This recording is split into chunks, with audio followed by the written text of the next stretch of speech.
Yes, on behalf of Orlando Local Government Council, I want to wish our spiritual father, Apostle Johnson Suleiman, and his family a happy birthday. Daddy, we love you.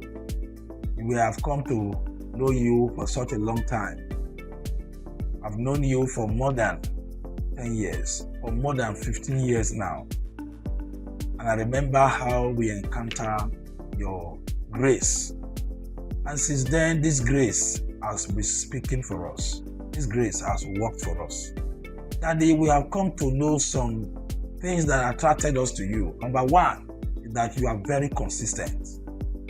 You are reliable. You are a man that loves God. You are a man of God with integrity. You are a man of God that is sincere in your dealings. And these are the things that have attracted us to you. Daddy, we want to wish you a happy birthday.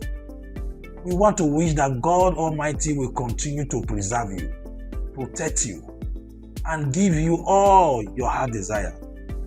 And above all, sir, we pray that at the end of the day, it will be heaven at last. Thank you so much, Daddy. God bless you.